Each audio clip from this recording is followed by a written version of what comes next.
ৰাজ্যত অব্যাহত আছে বাৰ্মিজ চুপাৰীৰ কলা ব্যৱসায়। ৰেল আৰক্ষীৰ চকুৰ সন্মুখেৰে এতিয়া দিনে নিশাই ভাৰতীয় ৰেলৰ জৰিয়তে সৰবৰাহ হৈ আছে নিষিদ্ধ বাৰ্মিজ চুপাৰী। আজি পুনৰ লামডিং ৰেল আৰক্ষীয়ে অভিযান চলাই বৃহৎ পৰিমাণৰ চুপাৰী জব্দ কৰিছে। ৰেল আৰক্ষীৰ অভিযানত সাধাৰণ শ্ৰেণীৰ ড্ৰবা 20টা বস্তাত ভৰাই অনা চুপাৰী জব্দ কৰিছে আৰু জব্দকৃত চুপাৰীখিনিৰ ওজন 900 কেজি বুলি ইতিমধ্যে জানিব পৰা গৈছে। জব্দ কৰা চুপাৰীখিনিৰ বজাৰ মূল্য প্ৰায় 4 লক্ষাধিক টকা।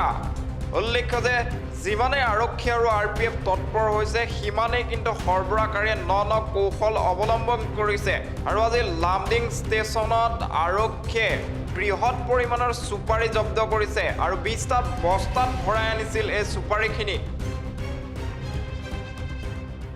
আচ্ছা, এইটো কোন ট্ৰেইন বুলি কথা নাই, এইটো আচলতে লামডিঙৰ পৰা নহয়, এইটো আহে আপোনাৰ ডিমাপুৰৰ পৰা।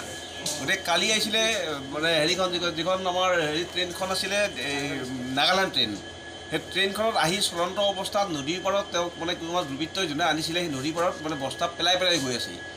গৈ ভাল আমাৰ ইতিমধ্যে আমাৰ GRP আৰু RPF আৰু সিহঁতৰ CBI পাৰ্টীয়ে একেলগে লগ হৈ এটা মানে খবৰ পাই তাত গৈ আপোনাৰ 20 কাৰ্টুন 20 বস্তা এটা কাৰ্টুনত তাৰমানে এটা বস্তা দুটাকৈ থাকে 20 বস্তা আমি মানে ছাছপেক্টেড মানে বাৰ্মিজ চুপাৰী আনি পাইছোঁ। পাই এই এতিয়া বৰ্তমান কেছ লোৱা হৈছে আৰু হৈছে মানে এতিয়া মানে বৰ্তমান কোনোবা মানুহ আপুনি পাইছেনে? নাই মানুহ পোৱা নাই, চলন্ত ট্ৰেইনৰ পৰা পেলাই গৈ আছে, তো মানুহ পোৱা নাই, কোনো পোৱা নাই।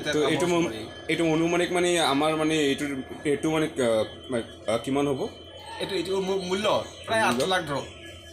8 লাখ ন? 8 লাখমান হ'ব। এতিয়া বৰ্তমান আপোনালোক মানে মানে কামটো মানে আপুনি কি কৰিব? এতিয়া আমি কালি শংকৰদেৱ নগৰ হোজাই আদালতত বস্তুখিনি লৈ যাই চিন কৰাম। চিন কৰাই আমাৰ এইটো যিটো আমাৰ মানে আইনী প্ৰক্ৰিয়া সেই আইনী প্ৰক্ৰিয়া আমি যাম। देखिए ऐसा ये हमारे लाइवलीहुड का सवाल है। मतलब रोटी कपड़ा और मकान आप किसी से नहीं छीन सकते।